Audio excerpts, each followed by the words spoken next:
Ирандагы ири нааразычылык акциялары өлкөнүн бозгунда жүргөн оппозициясын шыктандырды. Бирок эки негизги фракциянын ортосунда чоң ажырым бар. Алар биригишкени менен башкаруучу дин кызматкерлерин жек көрүшү мүмкүн. Лондондогу Chatham House институтунун жакынкы чыгыш бөлүмүнүн жетекчиси төмөктөргө токтолду. Ирандыктар Ислам Республикасын кулатууну көздөөгө келгенде салыштырмалуу чогуу колдошот. Бирок андан кийин эмне болоорун же ким келерин так айта албайм. Бир тарабында бийликтен кулатылган шахтын уулу Реза Пахвалини колдогон монархисттер турса, экинчи тарапта уюшкан солчул топ Мужахедин Халк турат. Бөлүнүү 1979-жылдагы ислам революциясына чейинки мезгилге барып такалат.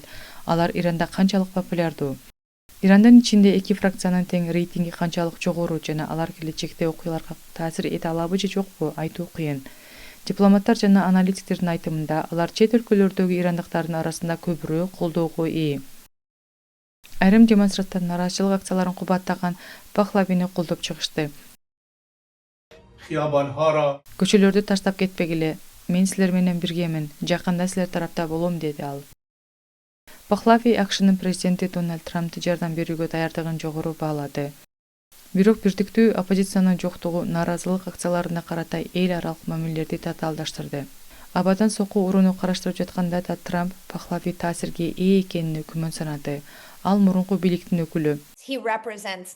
Ал азыркы учурда АКШ үчүн альтернатива болуп турат. Бирок Ирандын эли аны тандабашы мүмкүн.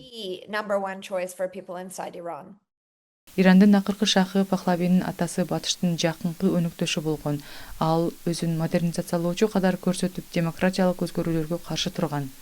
Анын тушунда байлар менен кедейлердин ортосунда ажырым чоңойгон. Иран боюнча серепчилер чет жактагы ирандыктардын ураны Пахлавинин таасири өсүп жатканын көрсөтөбү же жөн гана башка белгилүү оппозициялык ишмерлердин жоктугун чагылдырабы деген суроо салышууда.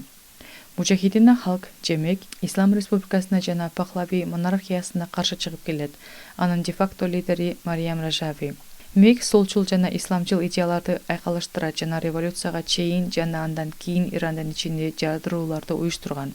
Рейдер агенттиги акыркы нааразычылык акциялары учурунда Мекти колдоп чыккандар болбогонун байкады, бирок алар Иранда кеңири жана активдүү колдоого ээ экенин айтышууда. Факилдин айтымында ар кандай тармактагы ирандыктарды бириктире турган эч кандай уюм жок. Ирандагы ирандыктар менимче келечеги үчүн диаспорага гана кайрылышпайт.